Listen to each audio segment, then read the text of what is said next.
this web note now is um, dedicated to normed vector spaces, and we have seen the introduction, the history behind the development of vectors, and some of the fundamental properties of vector spaces. Here, which is the essence, maybe these are the nodes that are at the heart of the whole course on functional analysis, in any course in fact, is this concept of norms in vector spaces. So we have one new object, which is the definition of norm. Okay. Um, if we go back to the traditional example, which is to me at the heart of the development of vector spaces, R2 and R3. So we know, we have seen before the issue of, as I said earlier, that a vector is a force, and to a force we have naturally the concept of magnitude, or okay, and therefore we have this norm of xy, the magnitude of a vector xy, to be x squared of x squared plus y squared. So this number here, in the case of R2, as we grew up with, has some fundamental properties, and this is always what we do, as we discussed earlier with the distance in the case of metric spaces. What are the fundamental properties satisfied by this norm here in the R2 that we can take to any vector space? So now, first we have a vector space, so we have V with plus and multiplication over R, as we said. Throughout, we'll consider this set of the field of scalars to be the set of real numbers R. And we have now a new function defined from V into the set of positive numbers that satisfies the following properties that are coming exactly from looking at the case of R2. So number one, such that number one, the norm of 0 is 0. Number two, of course, here, let me just say something here. We have to be extremely careful. This 0 here is the vector 0, and this 0 here is the number 0, the positive number 0. Okay, so we have to be very careful. I mean, if a student has a problem, then maybe we can write n of 0 vector to be the 0 number. Okay, so anyway, then we have the n of a vector equals 0, then v is equal to 0 vector. 3. N of alpha times v is equal to absolute value of alpha if alpha is real, or modulus of alpha if alpha is complex, time n of v. And finally, we have n of v plus w to be less or equal n of v plus n of w. Okay, if we look at the property number 1 and 2, we can rewrite it and as one property, that n, remark, n of v is equal to 0 if and only if v is equal to 0. The problem is that sometimes the property that n of v equals 0 implies v equals 0 is not true in some cases for some functions n, which brings us to the concept of seminorm, which will be discussed in a different web note. Okay? In any case,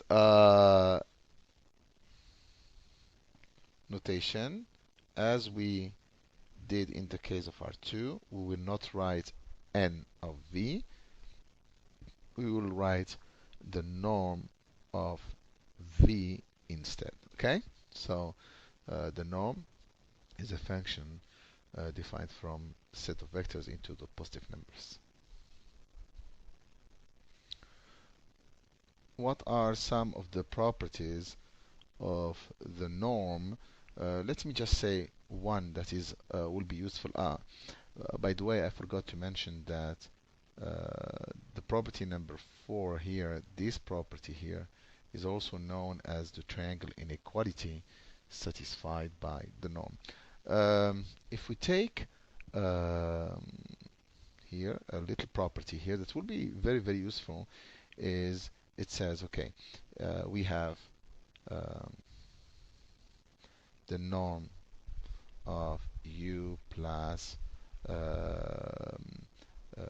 v minus u is equal to the norm of v, which is less than the norm of u plus the norm of v minus u. And the norm of v plus the norm of u minus v is also equal to the norm of v of u, sorry, u less or equal the norm of v plus the norm of u minus v. Since the norm of u minus v is the same as the norm of v minus u, because here you can factor out minus 1, and the norm of minus 1 times any vector is absolute value of minus 1, which is 1 times the vector, so they have the same norm. Okay, we get the following, that the absolute value of the norm of u minus the norm of v is less than the norm of u minus v. This is a wonderful property that will be useful later on when we talk about continuity and so on and so forth. Okay. One more thing here is that there is a natural distance associated to any norm. If you take a norm, then we have a distance defined on vectors, which is the norm of u minus v. Okay? And again, as you can see, that the norm of a vector u is the distance from the 0 vector to u.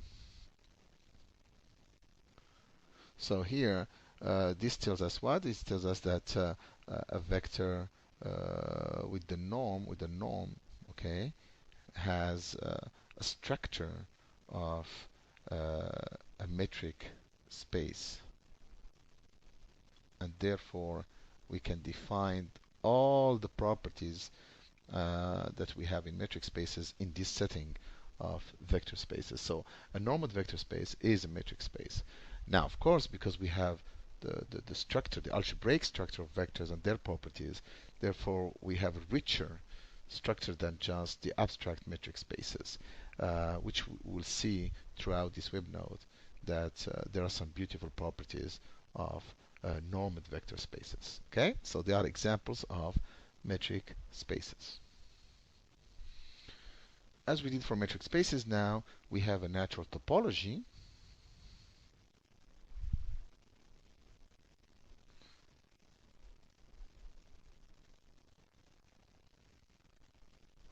And the balls, which defines the topology, the open balls and closed balls. So this natural topology, as we said, is defined by the concept of balls, okay, for the distance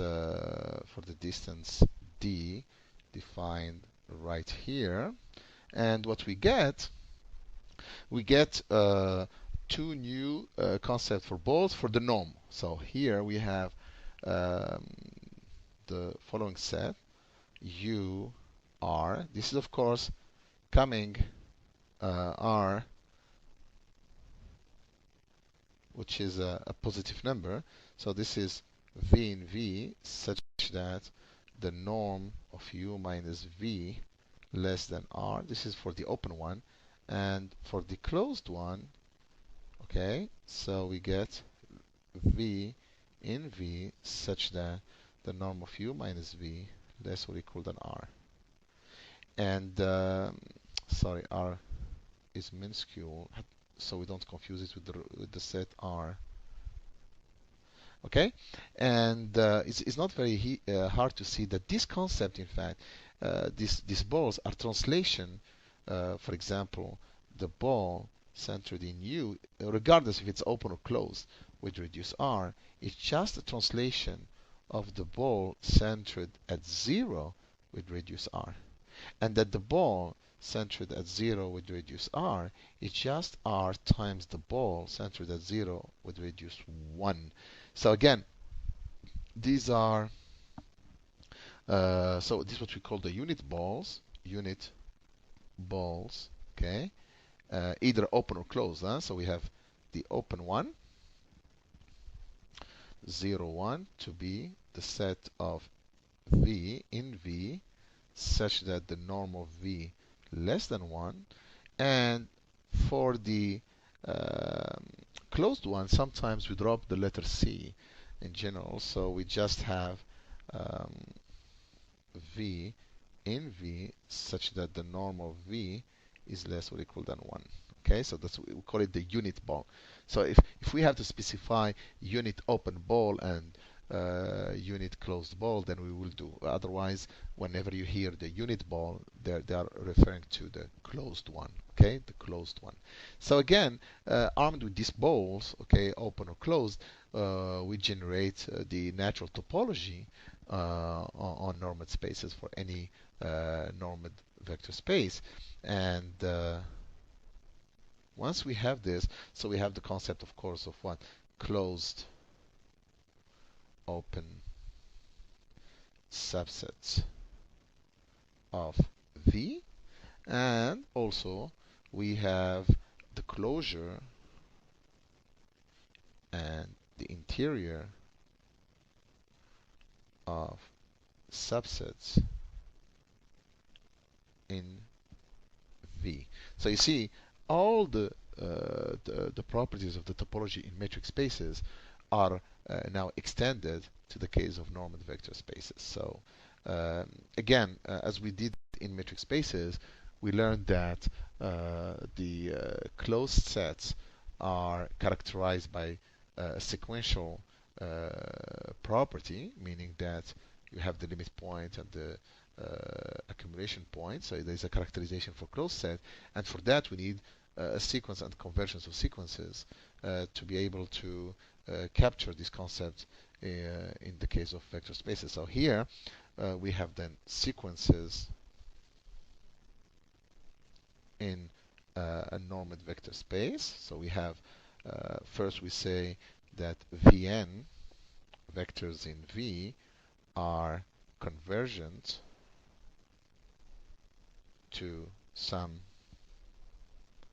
V in V, which is going to be called the limit, if and only if, okay, the limit of the norm of Vn minus V equals to 0. And we will write limit of Vn is equal to V when n goes to infinity. So this is the definition of convergence of a sequence. And the same holds for the concept of Cauchy. So Vn in V, a sequence in V, is said to be Cauchy, if and only if for every epsilon there exists n0 such that for any n and m greater than n0 we have the norm of Vn minus Vm less than epsilon. So this gives us the concept of Cauchy sequence, the concept of convergent sequence, and as we said in the case of metric spaces, the beauty of Cauchy sequence is a property that you can check on the sequence itself. While if you are talking about convergence, then you need to have the limit in order for you to check that your sequence is convergent. So to bypass it, we can use the concept of Cauchy, but again, this only is true if the space is complete, and in this case, we have a new definition, okay?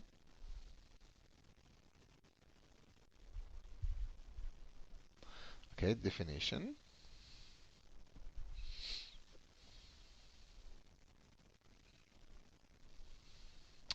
The normed vector space,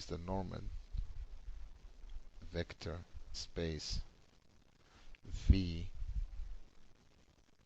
with with the norm is said to be a Banach space if and only if V as a metric space, sorry, with the distance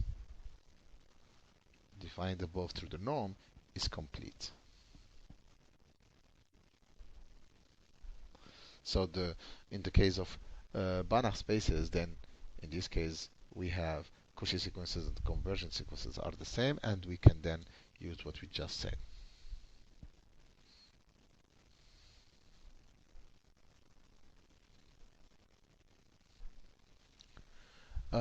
There are many examples of Banach spaces.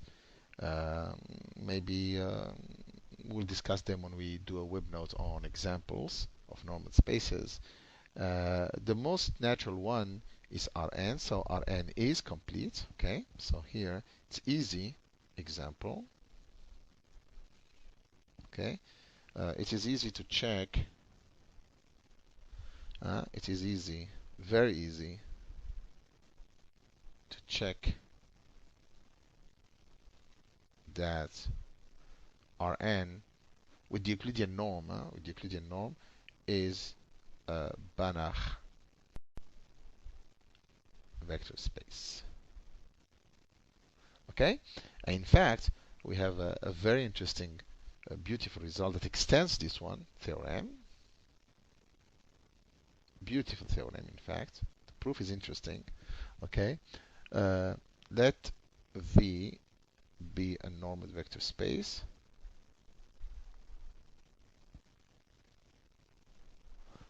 Assume dimension of V is finite, so it's a finite dimensional space, then V is a Banach space. In other words, it is complete. So finite dimensional spaces are complete regardless of what norm you are considering on them. Okay, so the proof is beautiful. Okay, so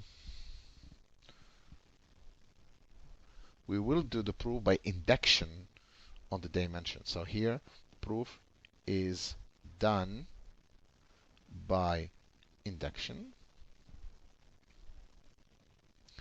on dimension of V. So number one, if the dimension of V is 1, then there exists E in V.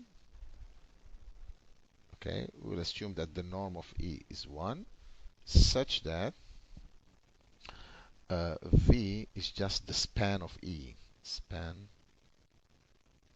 of E, which is alpha E.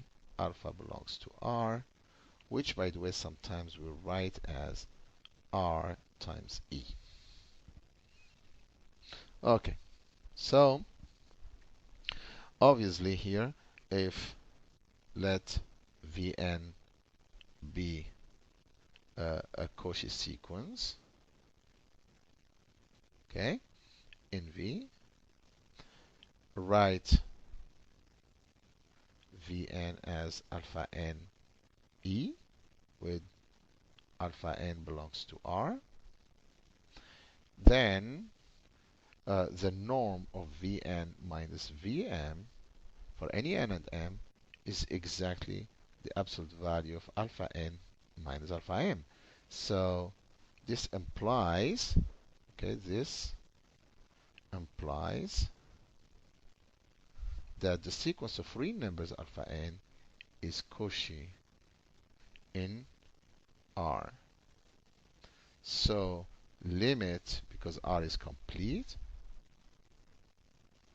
exists in R, and it's easy. Clearly, we have limit of Vn's equal to alpha times E, which belongs to V. So any sequence, Cauchy sequence of vectors in V has a limit and the limit belongs to V, so V is complete. Okay, now assume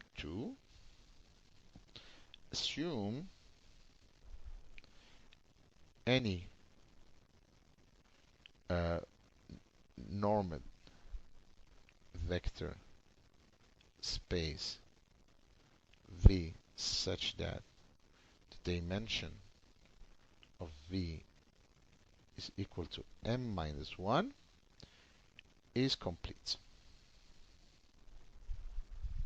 Okay? So we need to prove now, let V be a normed vector space such that the dimension of V is equal to m. Let us prove that V is complete. Okay? Or Banach is.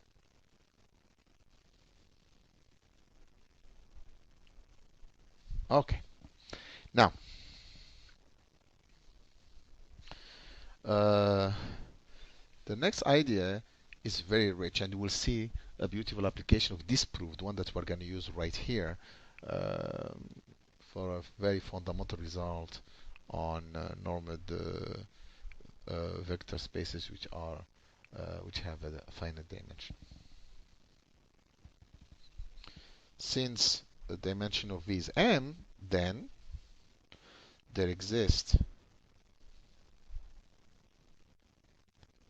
E1, En such that V is the span of E1, Em, okay? And E1, E2, Em are linearly independent. In other words, we have a basis with m vectors in V. We can also assume that the norm of all the EIs is equal to 1 for all i's equal 1, 2, etc. till n. Okay. Now, let's fix I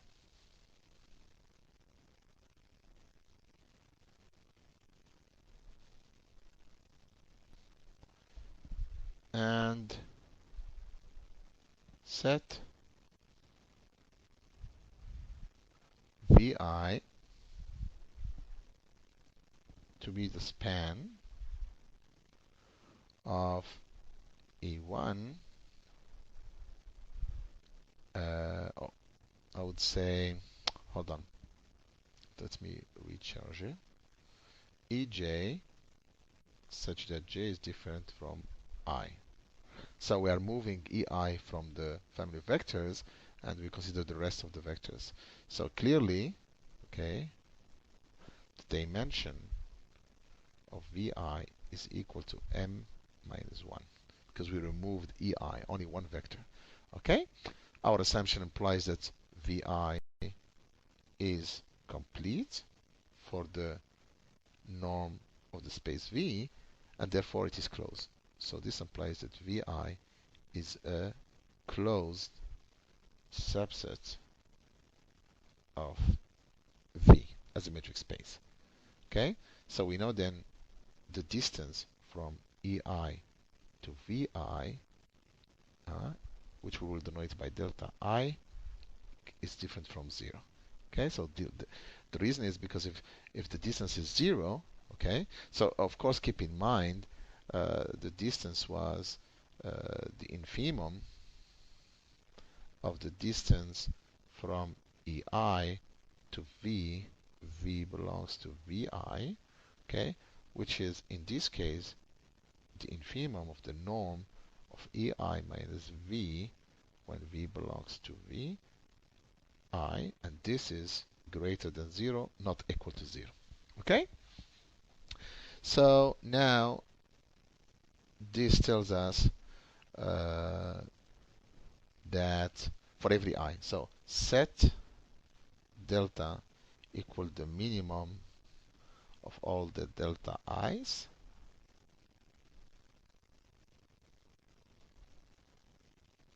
and this is of course a positive number. let V belongs to V, then V is equal to alpha 1 E1 plus alpha M En. Uh,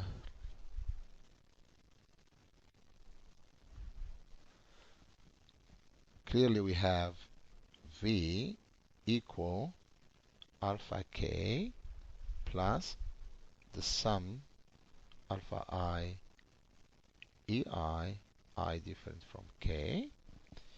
I'm sorry, alpha K EK. And let us factor out, okay, assume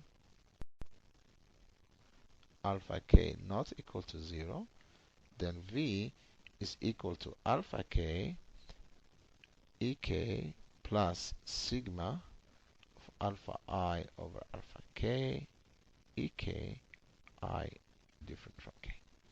So the norm of V is absolute value of alpha K, the norm of EK plus sigma alpha I alpha K EK I different from K. Okay, so of course this is greater than alpha K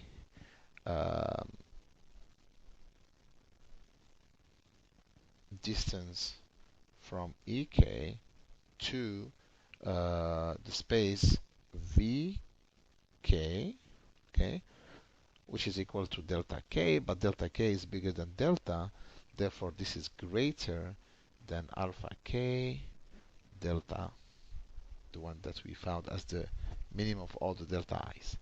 So, in other words, okay, we have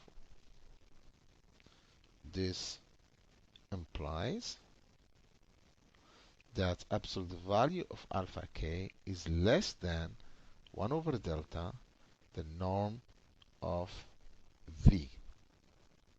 Okay? Clearly, this inequality is still valid if alpha K is equal to 0. So this is still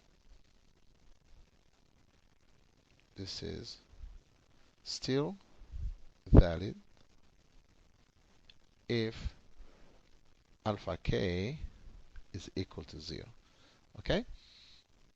So in other words, we prove the following: for any alpha 1, alpha 2, alpha n in R, okay, we have absolute value of alpha I is less or equal 1 over delta, the norm of sum of, let's put this alpha k, sorry, let me put here, because otherwise we'll have a problem with this index. Alpha k, alpha I, I between 1 and m. So this is very important. We'll see once we're done with the proof that this here will be very, very useful for us. Okay? So what are the implications of this? One of the implications is that if Vn is a Cauchy sequence in V, okay, and Vn is equal to sigma of alpha I and I between 1 and m, then the sequence of real numbers alpha I n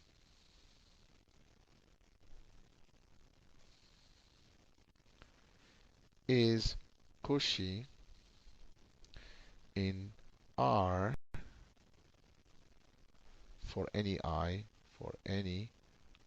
equal 1, 2, all the way to n. So there are m sequences of real numbers, and they are all Cauchy. That's the result of that inequality we just proved. Okay? Therefore, limit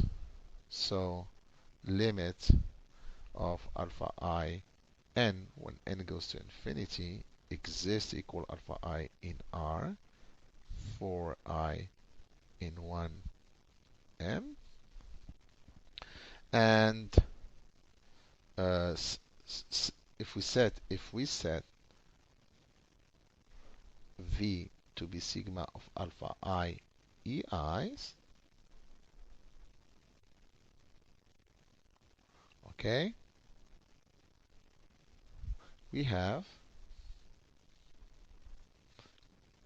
v minus vn norm equal sigma of alpha I minus alpha n e alpha I.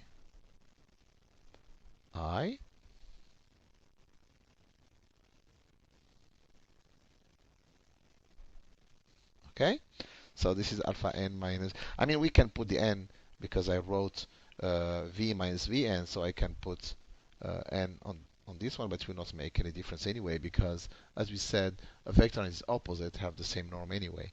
And this is less or equal from the triangle inequality, alpha I minus alpha in, norm of ei. And since the EIs are all norm 1, just to make my calculations easy, so this is equal to sigma of alpha I minus alpha in. And since we have only finitely many of them, finite sum, every one of them goes to 0. This implies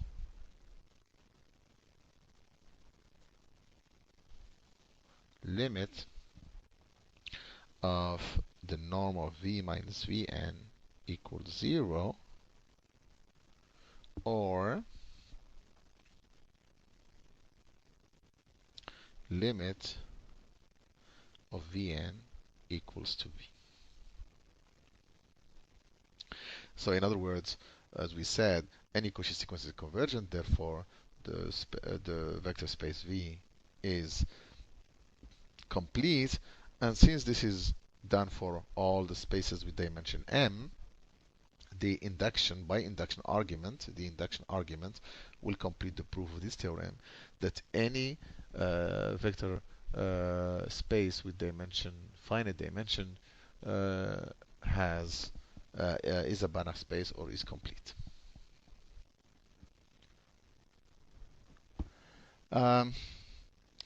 This proof of huge remark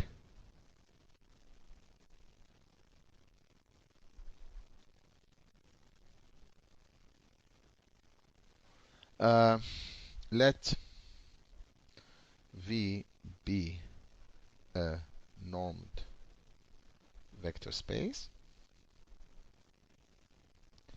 and assume dimension of V is n. Okay? So the proof we did above, we proved that, in fact, if we go back to the proof, we showed, okay, first of all, let us write V as the span of E1,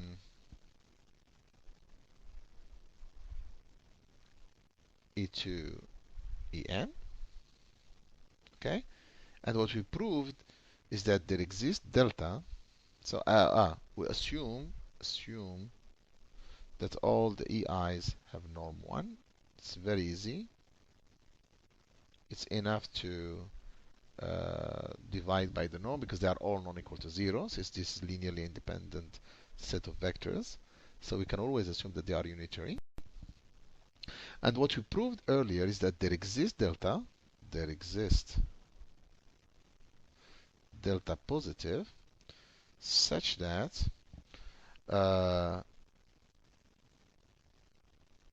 absolute value of alpha I 1 over delta. Let's go back to check exactly. So delta time the coordinate, or 1 over delta on the other side. So here,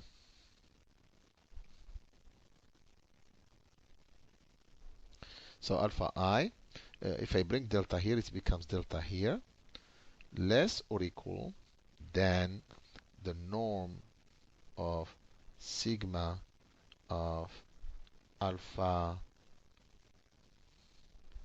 k ek, because I took already the index. And if we use a triangle inequality as we did, we find that this is less than alpha k. K goes from 1 to n. Okay? So in particular, we have the following. Okay? So from this, we can get the following, that delta, okay, sup of alpha I from 1 to n is less or equal the norm of alpha k ek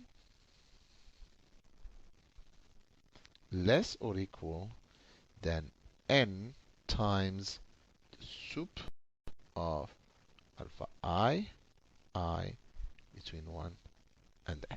So, what does that mean? This is an amazing property. It means that if we take V and we define a new norm, so here let's call it, so the norm of sigma of alpha I EI to be infinity, the sup of the norm, I'm sorry, not the norm, the absolute value of alpha I between 1 and n, it's very easy to see this is a new norm.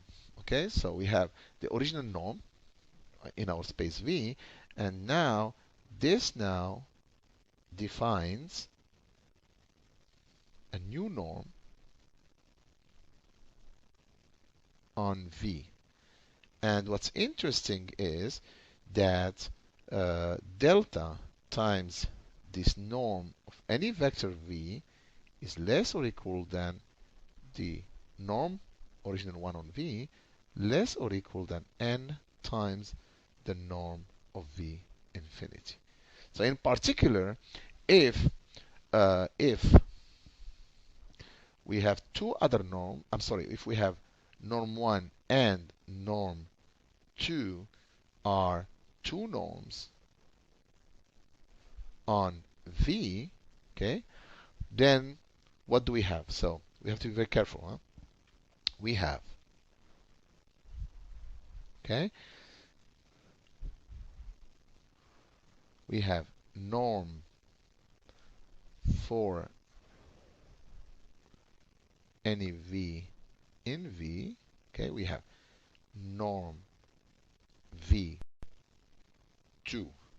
okay, less or equal n norm V infinity, the one that we just defined, right? Less or equal, and now we're going to use this inequality here, okay? So, but between infinity and norm 1, okay? So this tells us n divided by delta, sum delta 1, time the norm of V, V1. Okay? Great, because it's connecting the norm infinity with the norm 1, okay? In this one here, in this property here. So that's why we say delta, because the delta depends on the norm 1. Okay, now if we go, the same goes, norm of V1, sorry, norm of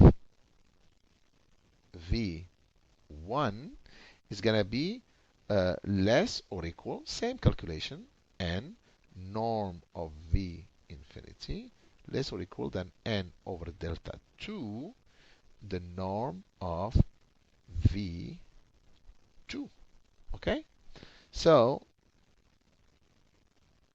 what does it mean? It means that delta 2 over n, the norm of V1, is less or equal than the norm of V2. Okay? and this is less or equal than n over delta 1, the norm of V1.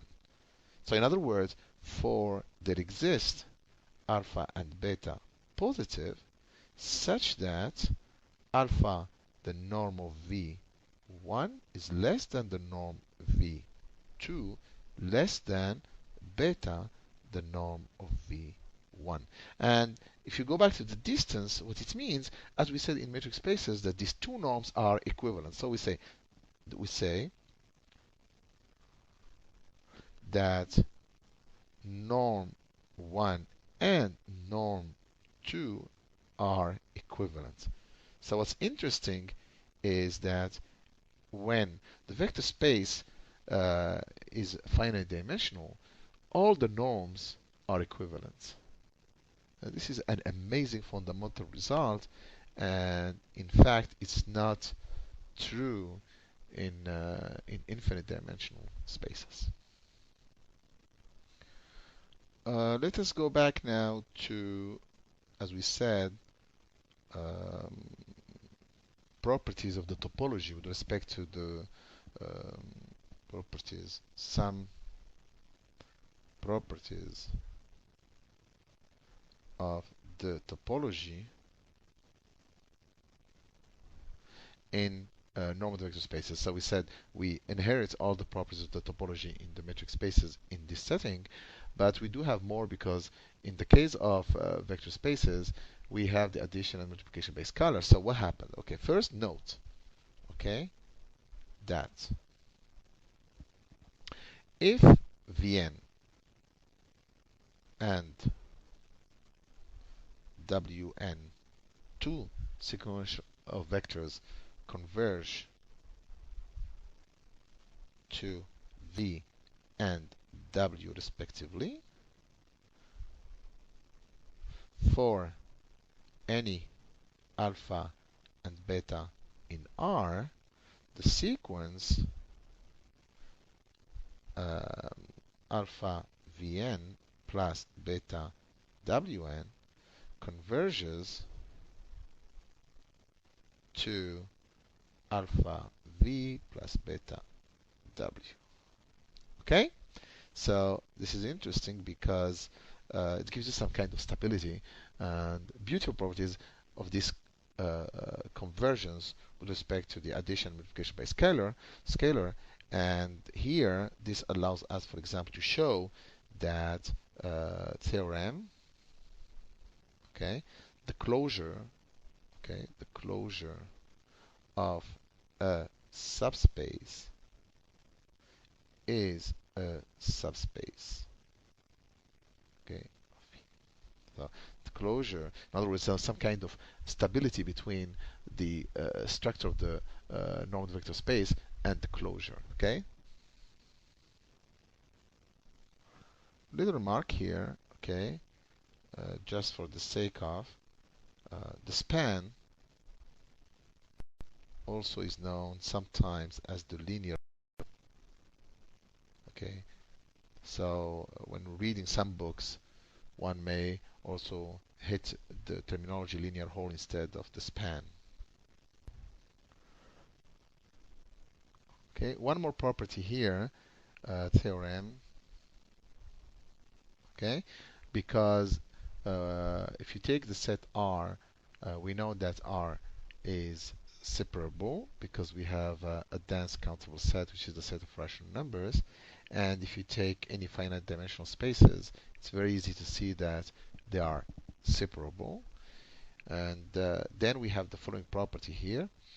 Let A be a subset of V, V a normative vector space. The span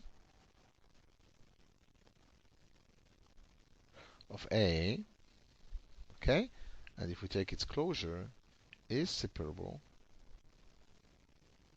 if and only if the A is countable. It's very easy and follows from the fact that R itself is separable.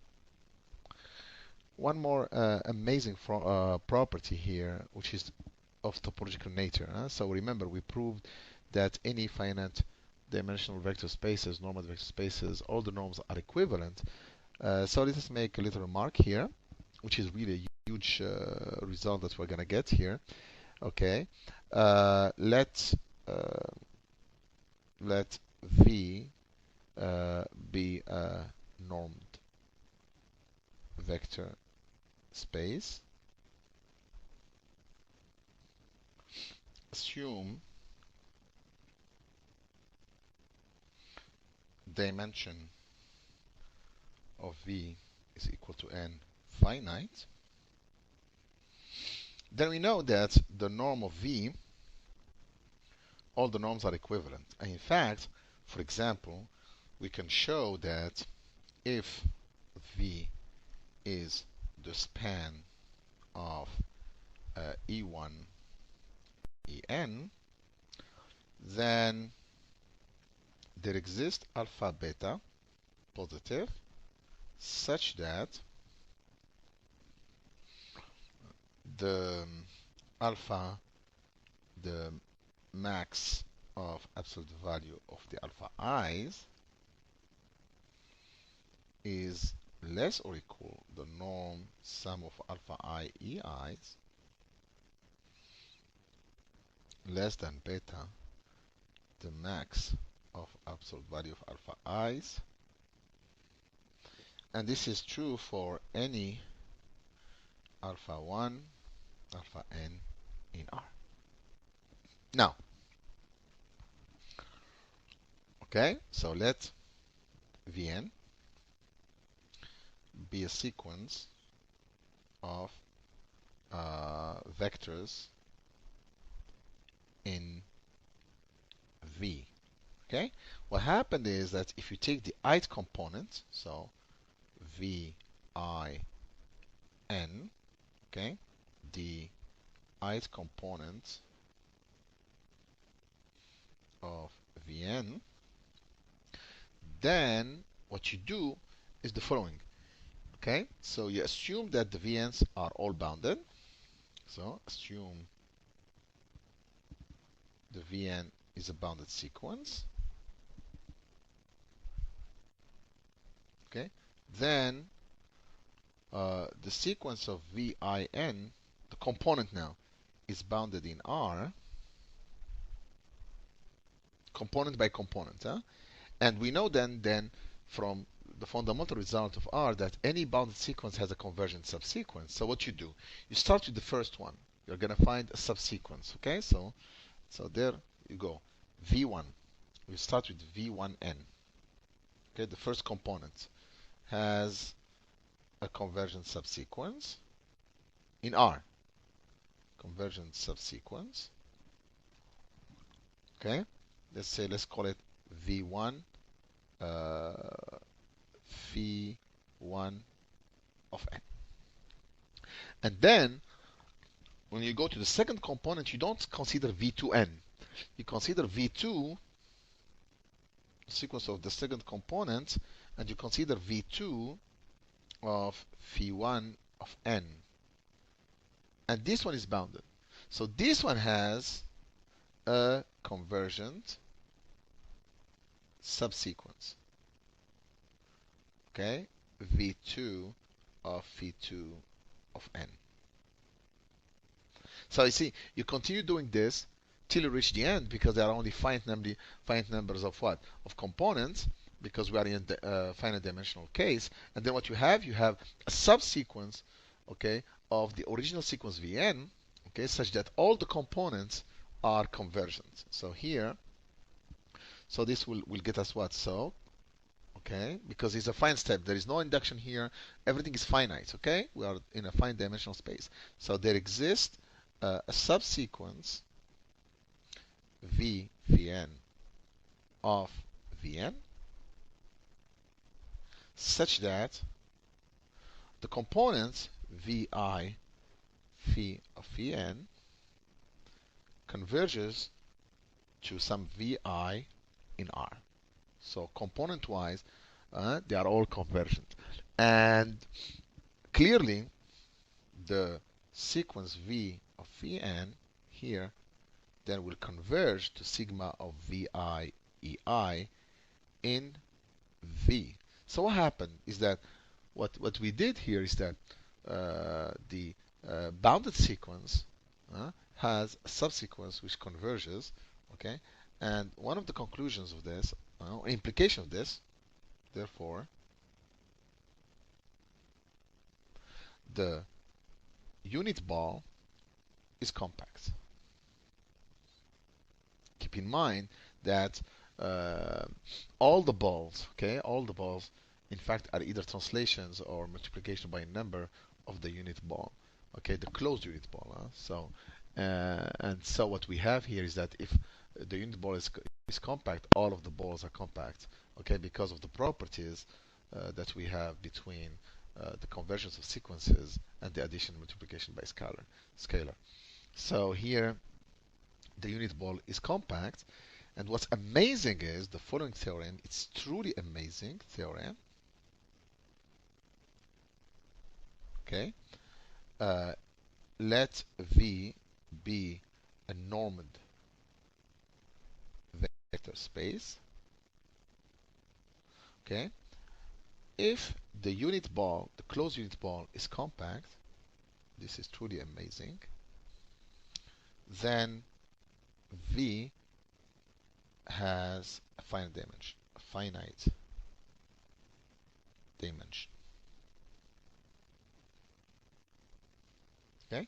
So in other words, a normed vector space, the dimension being finite or infinite can be characterized by the topological property of the unit ball being compact or not being compact. It's really amazing how a topological property can characterize an algebraic property, here the dimension of the vector space. So in order for us to prove this, we need a beautiful lemma due to Reeds. So we'll call it Reeds lemma.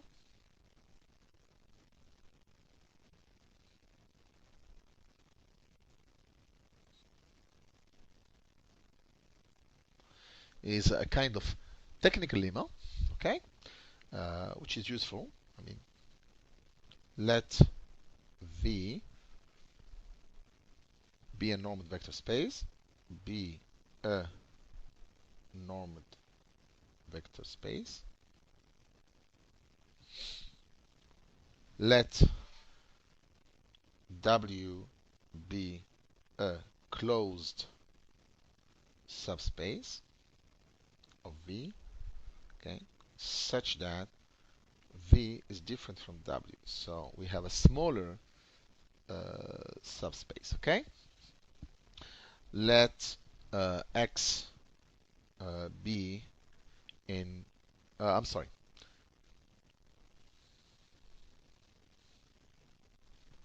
then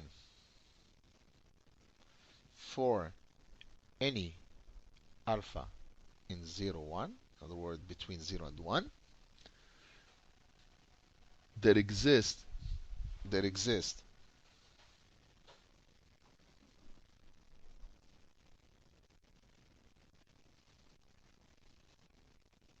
X alpha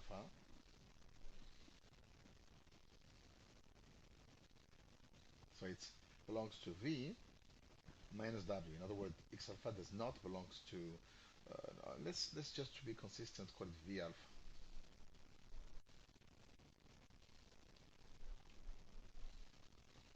such that the distance of V alpha to W is greater than alpha, and the norm of V alpha is equal to 1. So clearly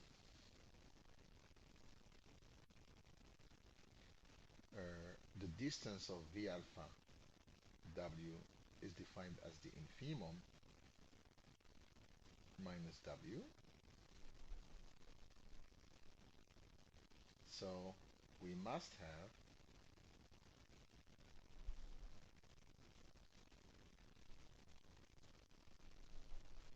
the norm of V alpha minus W greater than alpha for any W in W. Okay? Good. So now, proof. It's really beautiful proof. Okay,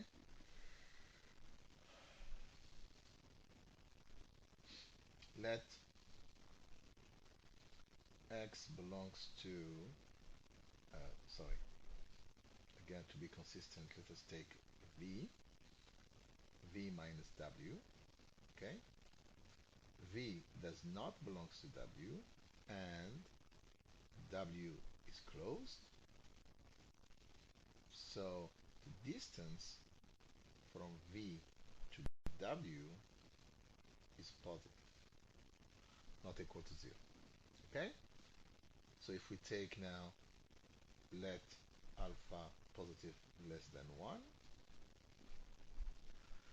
then 1 over alpha is bigger than 1, and therefore there exists w alpha in w such that the norm of v minus w alpha is going to be greater than the distance from v to w and less than 1 over alpha, the distance from v to w.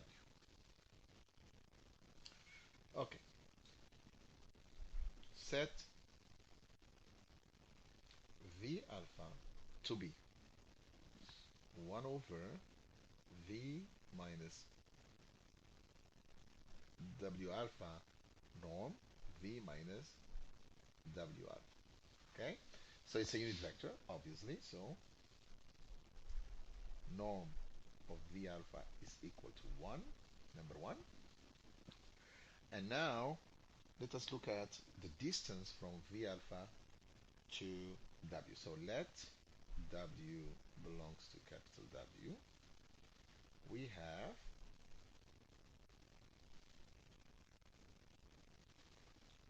v alpha minus w equal 1 over the norm v minus w alpha times v minus w alpha minus the norm v minus w alpha w. Okay, this vector here belongs to w, so we can now use the distance of v to w. So we have the norm of v alpha minus w equal 1 over v minus w alpha, the norm of v minus w alpha, the norm of v minus w alpha w. Okay, which is greater than v minus w alpha, which says there the distance of v to w. Okay, and the way we defined all this would be greater than alpha. So for any w in w, we have the norm of v alpha minus w greater than alpha. And of course, the infima will be bigger than alpha, but since we put alpha bigger, so we can choose another one. So to have that the infimum bigger than another alpha, because this is for any alpha between 0 and 1. So we can rearrange it to be true.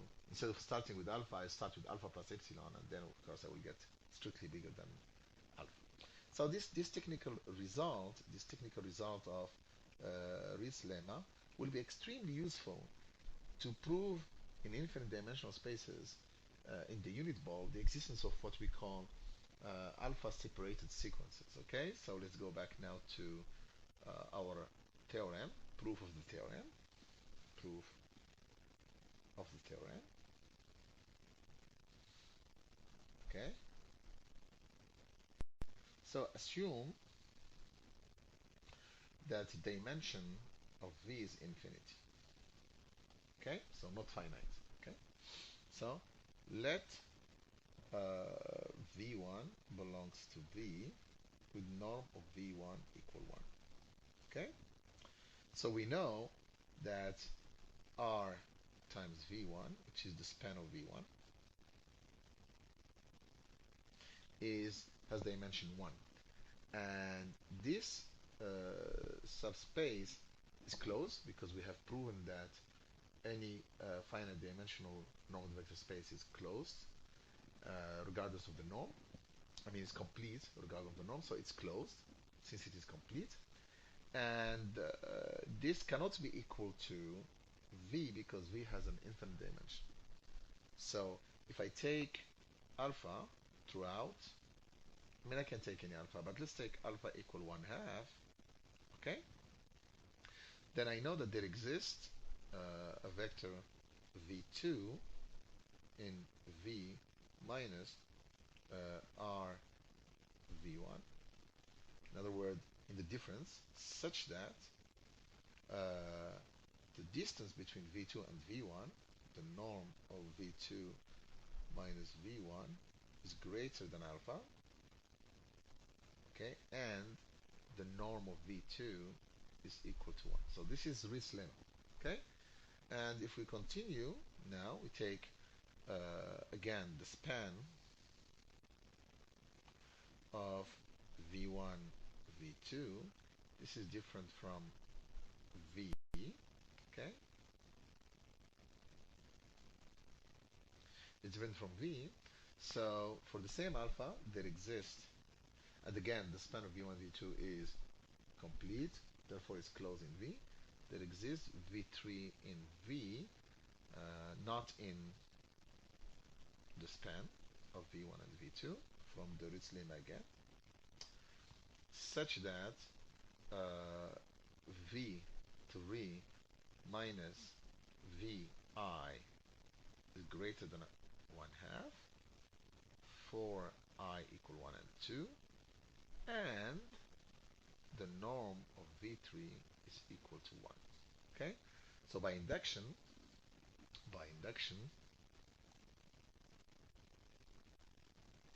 we will construct sequence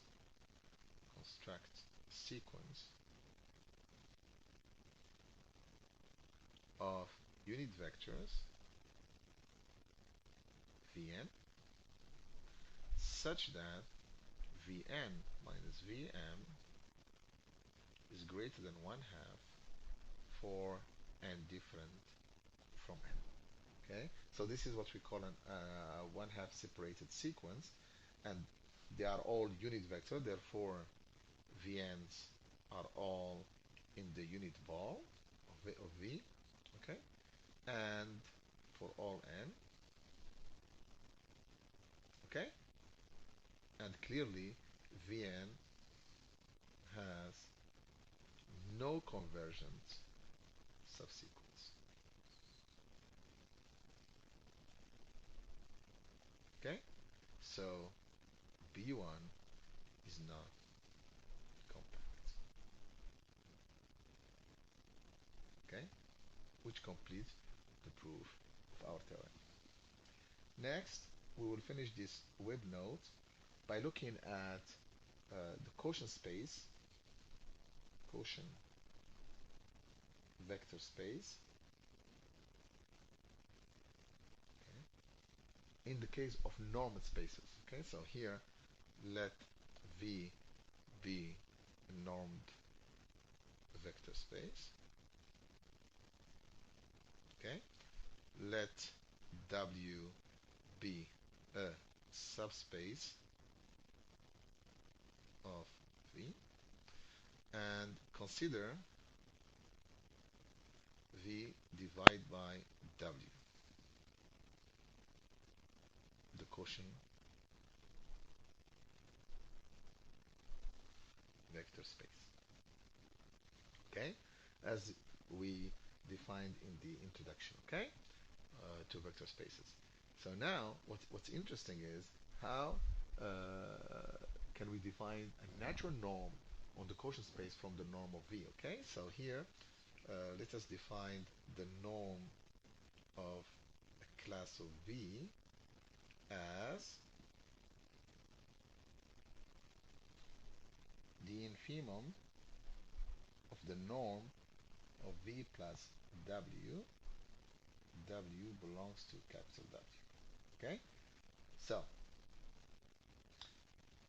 clearly, if, first of all, if the norm of V, the class V, equal to 0, then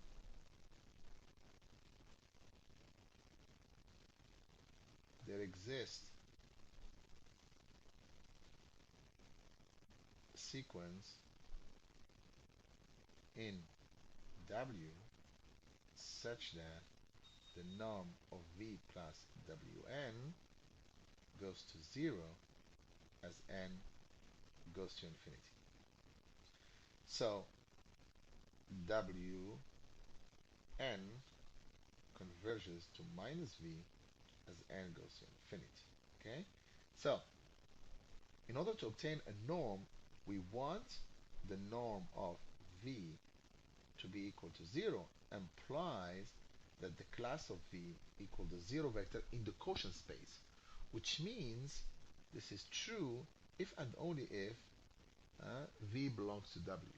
So here we have a sequence from W which converge to minus V, and we want V to be in W. This only happens if, so, provide if W is closed, okay, then the norm of the class of V equals 0 if and only if V belongs to W. So I see we'll achieve the first condition on the norm, okay, if the space W is closed. Keep in mind that if W is not closed, then we lost it. Yes, we do have the norm of 0 is 0, the class of 0, but we do not have the norm of V equals 0 implies V equals 0. 2, okay, if we take the norm of alpha time class of V, okay, which is equal to the norm of, by definition, alpha V, and this would be equal to the infimum of the norm alpha V plus W, where W belongs to capital W. Then here in this case, what we need to do is to look at two cases. Case 1, alpha equals 0, then we have the norm of 0 times V is equal to 0. Case 2, alpha not equal to 0, and in this case, the norm of alpha times V, okay, is going to be equal infimum of alpha V plus W. We can factor out alpha,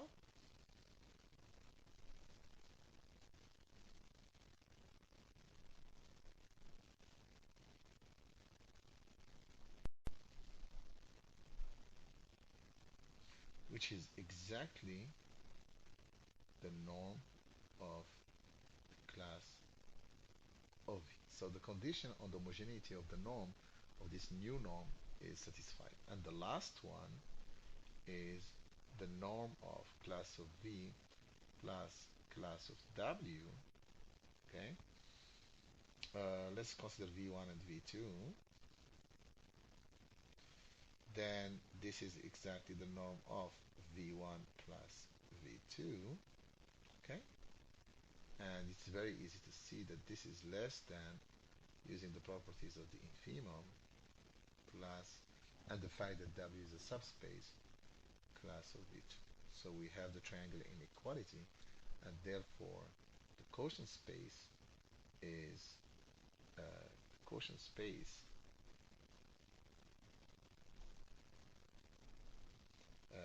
V divided by W is a normal space.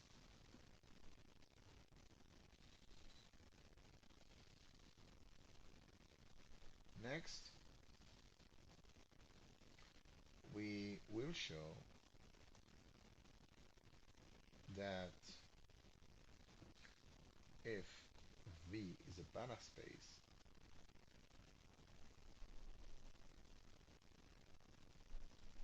and W is a closed subspace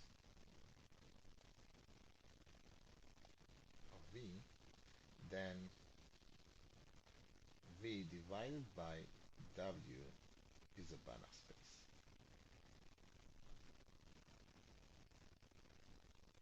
And this, of course, for the norm that we just defined above. For that, I need the following technical lemma. Technical lemma,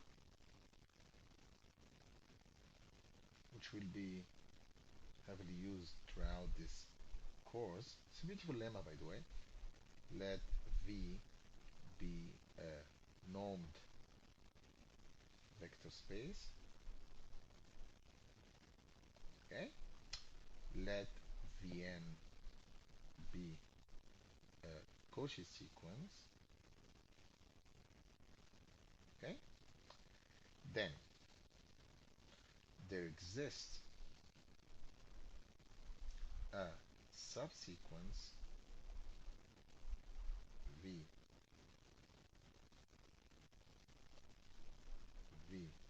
of Vn such that the norm of V of Vn plus 1 minus V of Vn is less than 1 over 2 to the power n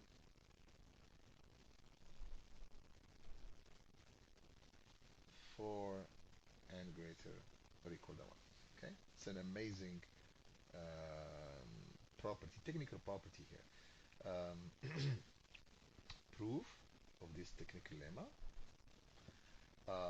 So we know by definition for every epsilon there exists n0 such that for every n and m greater than n0 we have the norm of Vn minus Vm less than epsilon.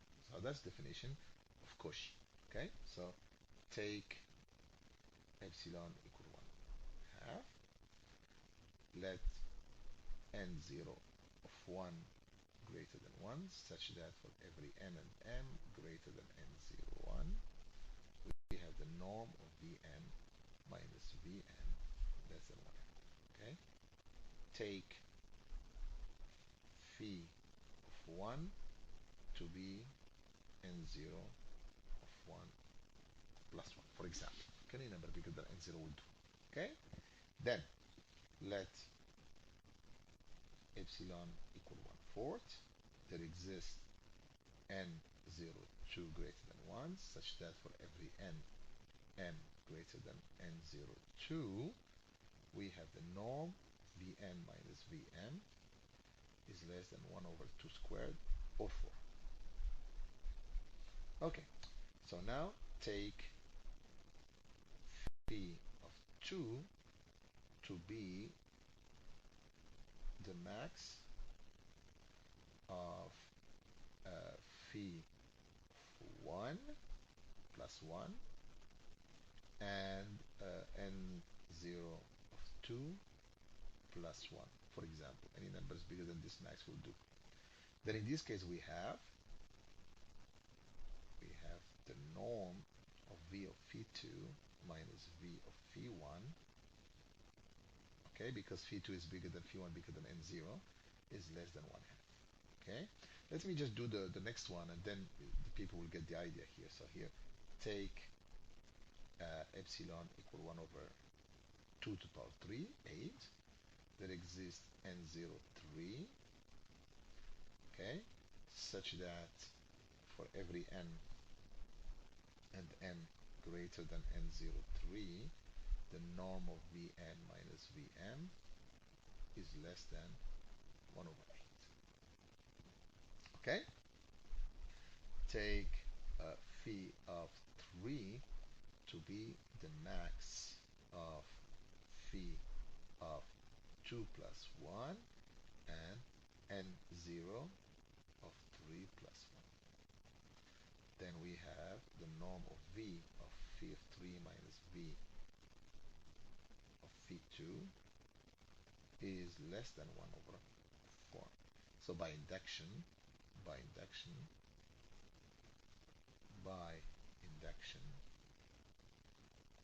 okay, we get what we want.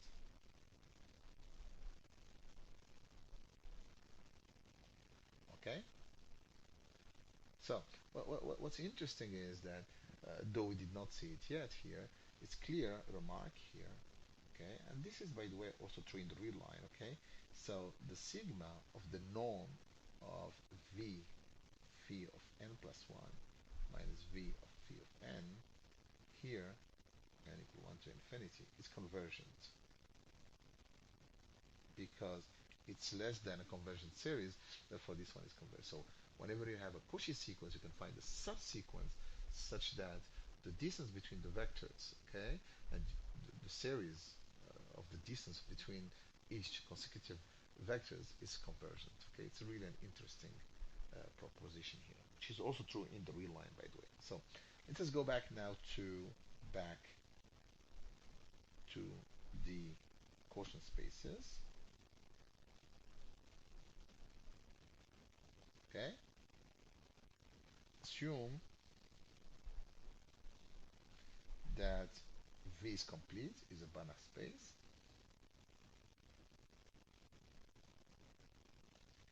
and W is a closed subspace of V. So we need close, otherwise we don't have a norm on the quotient space. So here, let us prove that V divided by W is a Banach space.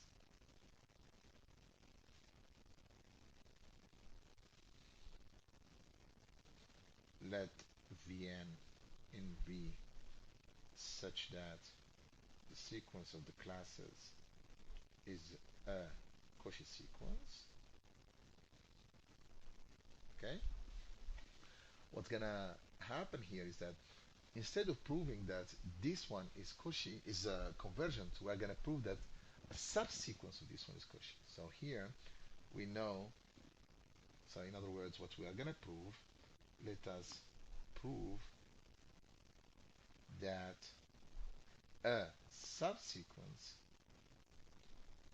of Vn is convergent. Okay, we know that for a Cauchy sequence in any metric space, if a subsequence is convergent, the entire sequence is also convergent and they have the same limits. Okay, so this is a property of the convergent sequence. So it's a tricky one. Usually it's really interesting because usually when we try to prove that something is complete, we take a Cauchy sequence and do prove directly that this Cauchy sequence is convergent. In this case, okay, for the first time you see an example where we are not trying to prove that the entire sequence is convergent, but a subsequence is convergent. Let us use the technical lemma here. So there exists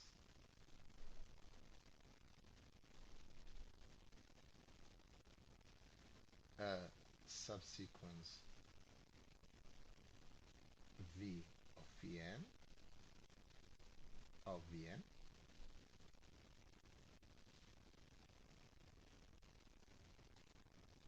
such that the norm of V of Vn plus 1 minus V of Vn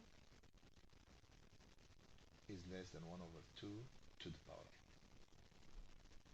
Okay, so since we have a definition of the norm to be the infimum, so what we do, pick u1 in v of v1. Okay, then since the norm of v of vm plus 1 minus v of vn equal the norm of v of v, I'm sorry, v2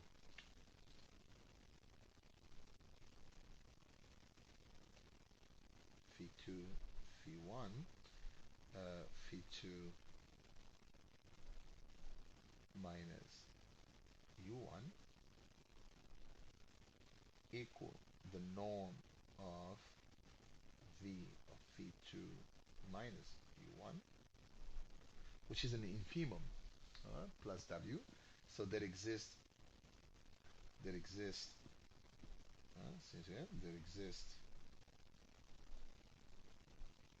less than 1/2, of course, this is there exists u2 in v of phi2, such that the norm of u2 minus u1 is less than 1/2. Okay, so by induction, by induction, by induction, there exists, okay, sequence un such that un belongs to v of n, and the norm of un plus 1 minus un is less than 1 over 2 to the power n. Okay, so here this will imply, because of the following, so since the norm of un plus h minus un triangle inequality, sigma of the norm of un plus k, un plus k minus 1 from k equal 1 to h, and this is less than sigma of 1 over 2 n plus k minus 1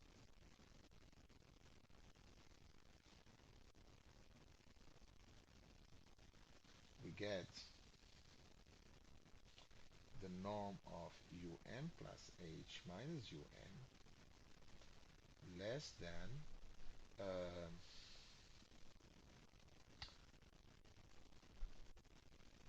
1 over 2 to the power n, 1 minus 1 over 2 to the power h over 1 minus 1/2. Okay, so here, which is less than, sorry, is a strict inequality, which is less than 2 over 2 to the power n minus 1. Okay, so if we let n go to infinity, this shows that the sequence un is Cauchy in V. Okay, since V is Banach, since V is complete, okay, limit of un equal u when n goes to infinity exists. Okay, now we have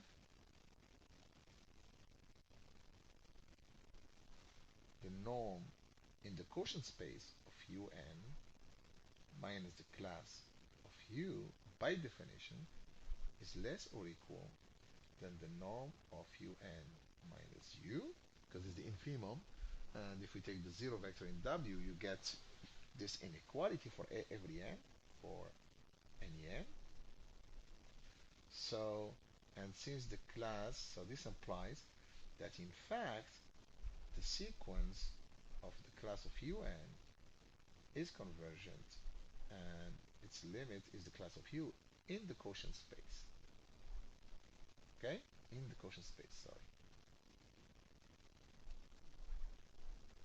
Okay, and since the class of un is the same as the class of v phi n, so limit of v phi n is equal to u when n goes to infinity. So we found a subsequence of Vn that converges in the quotient space to an element in the quotient space. Therefore, the Cauchy sequence is convergent. So let me close this web note by the following remark again, okay, just for the sake of remark. Okay, so if W is not necessarily closed subspace of V. Then the quantity we defined above is not a norm, it's just a positive function. So in other words, if you take now the class of V to be the infimum of the norm V plus W, W in W, then what do we have? We have the following. What are the properties? Number one, n of the class of 0 is 0. 2, n of alpha V is absolute value of alpha n of V. And finally, n of V plus W is less or equal n of V plus n of W. Okay, so what we failed here is that n of V is equal to 0 if and only if V equals to 0. And this is known as seminorm. Okay, seminorm. So for more on seminorms and the properties of seminorms in vector spaces, we'll discuss this in a different web note. Thank you very much and good luck.